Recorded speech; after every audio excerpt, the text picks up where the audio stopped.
1-800-COMCAST. All right, we've got some important breaking news. I knew these stress test leaks would, in fact, leak here on a Friday evening. Wall Street Journal is reporting that Citigroup may need to raise up to $10 billion in new capital. Citi, of course, is already a ward of the state. The government's going to own 36% when the preferred stock is converted into common stock, so that ain't good. That's the first leak. I call it the stress test mess. Joining me now, Dan Fitzpatrick. He's founder and CEO of StockMarketMentor.com. and senior contributor to TheStreet.com as well. And we have CNBC contributor Jerry Bowyer. Hey, Larry. Give me a quick, Dan, let me start with you.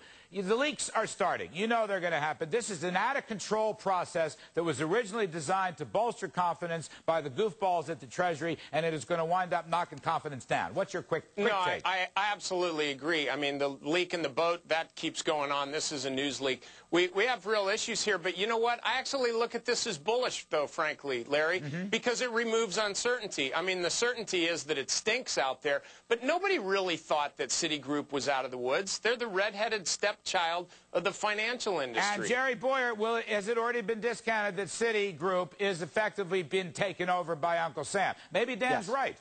Yeah, I think it has. Yeah. And by the way, who's surprised that they failed the stress test? I mean, this is a preordained conclusion. I heard the debate earlier in the program with Naomi Schreiber about this. Look, there's absolutely no reason why the government should throw out a couple of 100 years of accounting and say preferred equity really isn't equity. It's really debt, and therefore you've got to give us voting shares in order for the government's investment to count. But this is backdoor nationalization, too. Right. They're going to, despite the shareholder vote in favor of Vic Panda at the head of Citi, they're going to remove him, aren't they, Jerry? They're going to take him out. Now, that's another government control war against capital by Team Obama. Yeah, I think they will, but in essence, they're removing the shareholders themselves by diluting their shares with this government involvement. So, I mean, they're not just opposing the management, they're opposing the shareholders. All right, but shareholders are supposed to, I see your point, but the shareholders did vote to keep Panda there. Dan Fitzpatrick, my mustard seeds tell me, with the latest news even today, with better consumer confidence and new orders in manufacturing now just about back to recovery, we're talking mid-year recovery, Dan. Is that in the stock market, or are we going to 10,000? I think we are moving higher, but I got it. You know me. I'm really, really bearish longer term, but short term, I don't think anything can pull this market down. I think it's stupid, but I also think that the market's strong enough to define what stupid is. And so, yeah, I do think we're going higher. Everybody I know is waiting for the next dip, but they're secretly buying. That buying is propping the market up.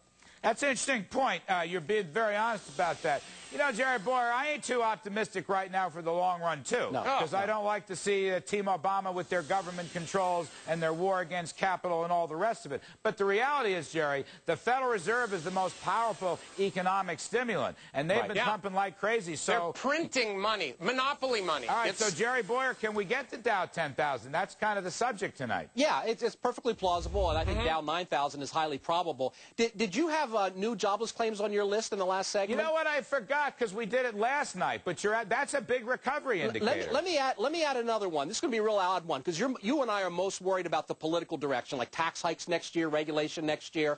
If I tell you I'm going to hike your taxes and regulate you next year, I buy now. What do you do this year? I invest now. You invest. I invest now. That's right. You take all your profitable transactions and profitable activity, and you move them into this year. That is such a great point. I want to avoid the tax hike next year, so I'll invest this year, and I'll sell December 31st to get out. I'll take my profits December 31st. And the managers and the entrepreneurs front load their economic activity. So the bad news next year actually helps to create some good news this year. Yeah, we're blowing up the bubble. We're blowing up the bubble right now, but ultimately it's going to pop. I hate to be the doom and gloom guy, but that's just reality. And so ultimately, this big bubble that we're pumping all this money into is going to burst. It's just a matter of time. So my bet, get as rich as you can right now. Yeah, then you'll be good. So stay long now. But see, Jerry's supply side point is, I have an incentive to stay in. The tax rates are low. Next year, the tax rates will be high, maybe higher than anyone's admitting in Washington. So do it now. I want to do it now. That's going to boost the second half GDP, Jerry. I got to get out of here. Yeah. Great point. Big upside bias right now. Jerry Bowyer, Dan Fitzpatrick coming up.